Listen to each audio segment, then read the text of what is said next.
Welcome to the Mindset Architect Podcast, where it's all about creating the life you want, the business you want, and making a real difference. Join us in unlocking the code to true success.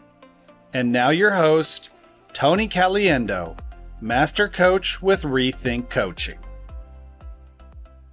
Welcome to the Mindset Architect Podcast, episode number 145. I'm Tony Caliendo, author of Less Over More, and executive coach here at Reagan Coaching. And as always, I want to welcome you and thank you for being here. Time truly is our greatest asset, and the fact that you're willing to invest your time with me today means a great deal, and I truly, truly do appreciate it. I'm going to talk to you today about something that we may not have considered as a source of our depletion of energy, as a source of what's causing us to stay busy yet not moving forward towards our goal. And that's the simple thing of decision fatigue. There is such a thing as decision fatigue. It could be the thing that is running your life and your business in a way that is not beneficial to you. You know, I had this conversation with my coach, and I can't help but think of it often. You know, we are story-making machines, us human beings, and our brains are constantly going and pitching us ideas and thoughts and creative things to do and great strategies to distract us. And I constantly think about, from the moment we open our eyes, we start to negotiate and ask ourselves questions. Should I sleep another 15 minutes? Should I go to the gym today or go later this afternoon? Should I get dressed a certain way based upon the clients I might have? Or what should I be doing? What should I have for breakfast? Should I have breakfast? We answer so many questions within the first 5 minutes of being awake that I think it would shock you if you actually sat and wrote down how many questions and decisions you're making before your feet ever touch the ground. So this is a really important conversation to have as an entrepreneur, as an executive, as a leader, as a human being. How do we combat decision fatigue in your life? So at the end of the day, you don't go home and feel like, I had the busiest day and I did nothing.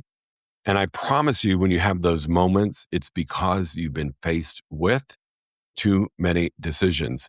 I've said this before, and it's been one of the simplest things that I do in my world that helps tremendously is I plan my tomorrow today. So one of the last things that I do at the end of my workday today is to plan my day for tomorrow, what my business strategies are, what my lead generation strategies are, what my outfit's going to be. I make a lot of decisions the night before. So when I wake up, I don't have all of the pull at me to make those decisions. There is such a gift of relief in my mind when I wake up and I know what's going to happen. For me, I know my morning routine. I know it's coffee. I don't have breakfast. I know it's journaling. I know it's prayer. I know it's meditating. I know the way my morning is going to go. I know what I'm going to wear. These simple decisions that I pre-decide creates a calm for me in my future, and in this case, in my next day. It's funny, Reagan and I will food prep. And we do it typically on Sundays. We're pretty good about not going out to eat Sunday through Wednesday. And then we start our weekend on Thursday, yet we food prep. And we always laugh at the end of dinner that's been pre-made for us or that we just have to warm up. And we say the best part about dinner tonight was we didn't have to decide. We didn't have to make a decision, and it was done, and it was simple. It might be uneventful, yet it's one of the small things that we do to eliminate decision fatigue. How many of you, couples or single, have that conversation with yourself? What's for dinner? What do you want to eat? Where do you want to go? Those decisions equate to decision fatigue. It's not just business decisions. It's every decision that you have to make in your day that leads up to and compounds to fatigue. So I do believe that when we're peppered with question after question after question or scenario after scenario, we are in a continuous cognitive demand. We're on high alert. What's next? What am I going to have to decide? Who's going to ask me a question? What's going to be important? And I realize that we make, as leaders, as human beings, hundreds, if not thousands, of micro decisions every single day that can quietly drain your mental energy. Decision fatigue can show up as procrastination, irritability, lack of focus, indecision, and overwhelm. Think about it. Procrastination, to me, I will tell you, in my earlier days, if there was a gold medal given out for procrastination, yours truly would have won it year after year, because procrastination, I believe, is a symptom of overwhelm of decisions. You're just going to put it off because it's going to require another decision. If I just put it off, I don't have to think about it. I don't have to make a decision of what to do, how to show up, what to say. Procrastination, to me, is the number one signal that you should be paying attention to, that you are probably experiencing decision fatigue. Irritability, I will also be transparent. When I'm cranky and somebody asks me a question and I feel like I just want to rip their face off rather than answer the question, I know that I've answered too many questions that day. So there's some key symptoms, signals that you should be paying attention to, that if you're experiencing them, it's because you're in that continuous cognitive demand. Basically, you're having to make decision after decision after decision. And people think they need more discipline about their decision-making process when actually you just need less decision load. You need to have systems set up that help the process so you're not having to constantly answer the same question over and over. So part of your exhaustion can be a decision problem, not a time problem. The other thing that we tend to do when it comes to decision fatigue is we make things so complicated. Complexity is quietly stealing your energy. I don't know why we do it. We make things incredibly complicated that don't need to be. We tend to, royal we, meaning myself included, sometimes tend to over question the question. What if? Well, what if this happens? What if that happens? What if this doesn't happen? What if we go through all of these scenarios in our mind and we complicate it versus just taking action in dealing what happens next when it happens, because you're equipped to handle it. But when you overcomplicate it, you really cause a depletion of your energy, your mental energy. We tend to accumulate complexity. So think about that, right? We tend to take something that is very simple and overcomplicate it. And I think that is part of our exhaustion and part of our signal that we are in decision fatigue. We carry a lot of open loops around and moving parts requiring constant mental management. How many of you have avoided making a decision and that has haunted you throughout the entire day? I really need to figure out what I'm going to do about that. I really need to figure out what I'm going to say to that client. I really need to make that decision because they're waiting on my answer. I have a deadline. I need to make that decision. And yet we don't. And we end with all of these open loops when we don't make a decision because we're over complicating it. Where if we just took the 30 seconds it would take to make the decision, close the loop and move on, it really clears the space for you to be clearer throughout the day. So if you find yourself postponing, procrastinating, making a decision, I would invite you to ask, what is the level of importance of this decision on a scale of 0 to 10? Who is affected by this decision? What is not able to be completed if I do not make this decision? And it will help you decide, do I need to make it today? Or is it really a decision I don't need to make? I don't need to worry about it. I don't even need to have it on my list of things to do today. So don't overcomplicate things. And the one thing that we have to keep in mind and when things become complicated is a lot of people are like us and they're procrastinating and they're getting irritable and they have a lack of focus and they've had a lack of indecision. And all of a sudden they're up against a deadline, not your deadline, their deadline, and they impose their deadline on you. So their failure to plan or make a decision suddenly becomes your emergency. Well, it doesn't have to. Their failure to plan does not need to become your emergency and need to be your decision that you have to make in that moment and discard all of the other important things that you had lined up for yourself to do for you. The third thing is, I know this to be true because I'm one of them, and so are you.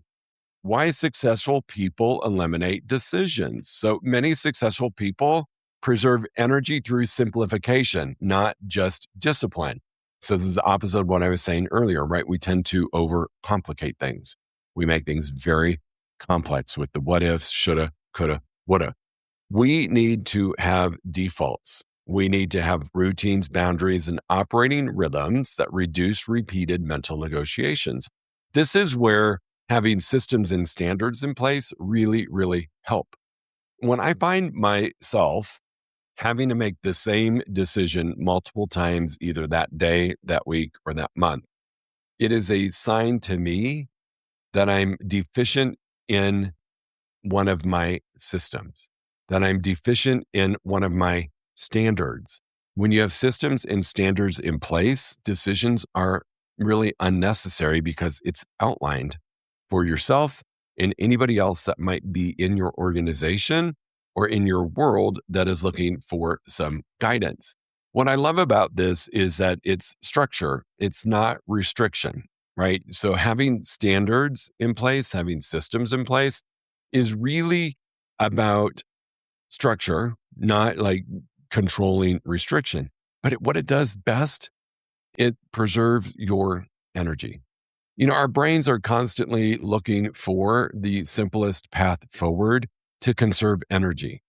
And when we are eliminating it from having to make repetitive decisions over and over and over, we're giving it a break. We're allowing it to preserve energy for more important decisions that need to be made in our future.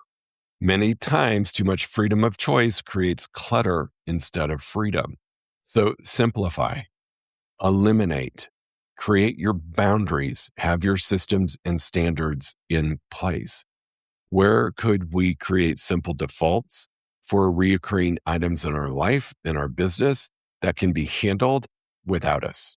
Remove and eliminate every decision needing to be made by you. One of the things that's really important about this eliminating decisions, and what I've made very clear for the organizations that I run, is my values and beliefs, my vision and my mission are very clear. If you work with me, you know what they are. And it makes it easier to say no to something or yes to something when you as a person are clear on those things for yourself and you're clear on those things for your business and your life. It makes it so much easier to eliminate decisions because if it's not in alignment with your values and your beliefs or your mission and your vision, the answer is really quite simple. No, it makes making those complex decisions simpler. The fourth thing is there's a hidden link between decision fatigue and the wrong more. Decision fatigue often reveals deeper issues, unclear priorities. When you have all of these decisions to make, everything feels equally important, right? Everything feels urgent. Everything feels like it's possible and we've got to do it now. Decisions become heavier. They seem like they are more important than ever, like they're more detrimental if you make the wrong decision. So when we're focused on doing the wrong more and we're doing the wrong things, that really is a statement of unclear priorities. We're just doing stuff for the sake of doing it. We're just doing more to embrace the busyness to make ourselves feel good. And actually, we're just cluttering up our priorities. Lack of priorities makes everything feel equal. I think about this exercise when I'm overwhelmed and I'm feeling those things, I'm irritable, I'm procrastinating. I feel like I just am stuck in neutral because I have so many things to do that I will sit and get everything that I need to do out of my head on paper. Because while I'm carrying around all of these things that I need to make decisions on in my head, it's really impossible for you to prioritize them. Your brain doesn't have a really good sorting until you become intentional about it and make it a conscious activity or a conscious exercise. So I will write everything down. I will look and see what don't I need to do? What can I delete? What can I delay? What must be done right now? And that becomes where I give my attention So I know that I'm focused on the right more activities, and those are the correct decisions to be making. And the most important things are getting taken care of, not just everything because it's all of the same weight of importance. This is a big factor when you get to the end of the day and you feel like you've been pulled in a million different directions and got zero done. It's because you didn't take the time to prioritize what was the most important decision to make. And you must do that. It's one of the best gifts I give myself. And I will do it multiple times throughout the day. If I'm in a place of decision fatigue in the morning, like I've just got so much going on today and I know I've got my calendar, but here's my calendar and here's my reality. And I get into a place of overwhelm and I can't decide really what to do or what's important. I just sit and I take out a piece of paper. I'm a pen and paper guy. You can do it however the heck you want to do it. And I just dump out every single thing that's on my mind that needs to be done. And then I can make a pass through and look at what is on this list that needs to be done, but I don't need to do. So who can I delegate to? What is on this list that doesn't need to happen, can be completely deleted? And what's on the list that could simply be delayed? Like, I don't have to make that decision today. I can put that off for 3 days. It's not important today. So there is a hidden link between decision fatigue and the wrong more. When you're doing too much, are you doing everything that's living in your head? You're going to lose sense of priority and what is more important than anything else. So that one simple activity can help you out. The fifth thing I want to share with you is your life may be over-designed. I don't know if you've ever thought about this, but high performers often turn productivity into another source of exhaustion. We want to optimize systems, routines. Any habits become mentally draining because one of the things we're doing is constantly wanting to improve it. We want to analyze it. We want to make a decision about it. We are constantly optimizing. Now, there's nothing wrong with improving systems, but what I always recommend to people is leave everything alone for 90 days. Let it run its course, because chances are the systems you have in place, the routines that you're using, the habits that you have installed are the right ones. The tempted days of reconstructing it and redoing all of it is simply because you've given your attention away to decision overload. You've allowed people, distractions, thoughts, whatever it is, to interfere. And when you're having to make these decisions, it's because you then believe your systems aren't working for you. You want to quickly change it. Don't do that. Let them work for you.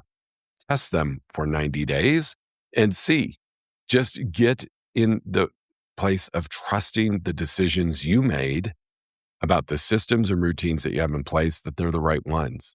Let it play out over many scenarios. It's kind of like when people are asking me, I've been in my relationship now and marriage for over 22 years. And people ask me, how soon did you know? And the same thing about systems and always wanting to change it is what I say for relationship advice.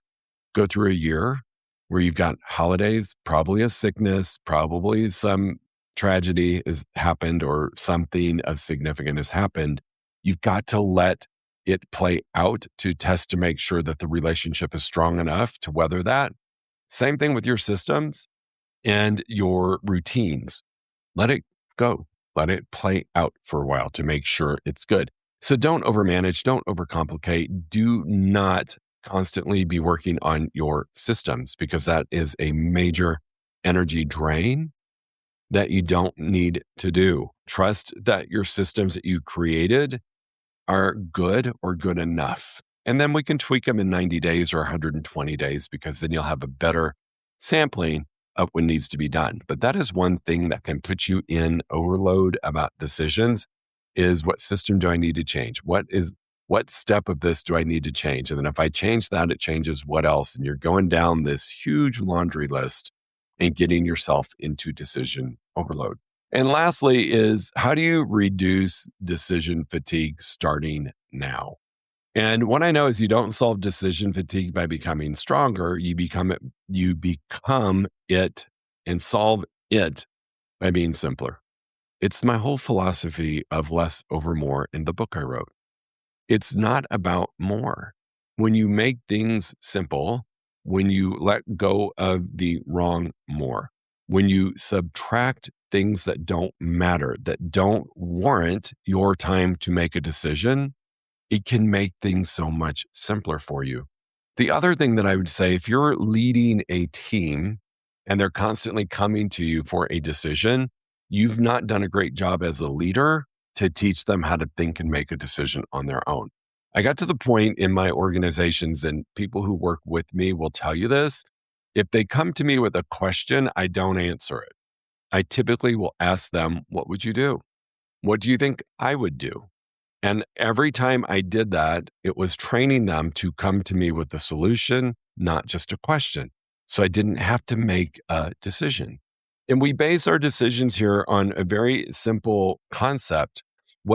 It's a three-legged stool. If you can answer yes to the three questions, I'm never going to criticize you for the decision you made. Was it good for the customer?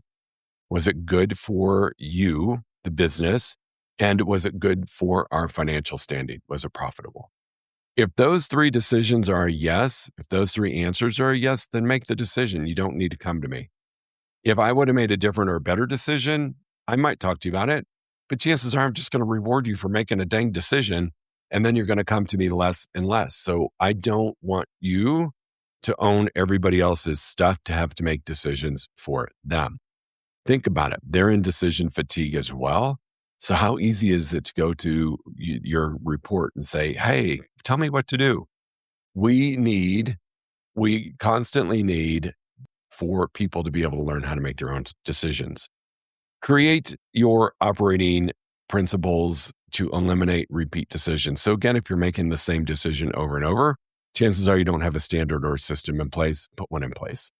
Create that space for eliminating the wrong more quickly. Do that brain dump things out for yourself and make the best decisions based upon the most important tasks that you must. So you're going to eliminate, delegate, delete, delay. You're going to do all of that. So you're only left with the critical things that you must do. Less isn't about doing less. It's about deciding less so you can focus on what matters most. When you do that, when you practice less over more and you practice choosing the right more and elimination of the wrong, you're allowing yourself to subtract. You're allowing yourself to subtract what doesn't matter and clear the space where less decisions have to be made. If you're making too many decisions, I think you are most likely operating in the wrong lane and you're doing things for the sake of doing it versus the sake of doing the right activities. All right, team, go think about this. Decision fatigue is real. I can tell when my clients are in it, they're zapped of energy. They're not making strategic moves forward. They are being covered up in muck that does not serve them in the future. All right, thanks so much. Make it a good week. If you enjoyed listening to this podcast, you must come check out the Mindset Architect Group Coaching Program. It's our monthly program where we explore the power of your mindset, help you identify what you truly want in business and life, and then help you reach those goals. Come check us out at rethinkcoaching.com/group-program. That's rethinkcoaching.com/group-program. We'll see you there.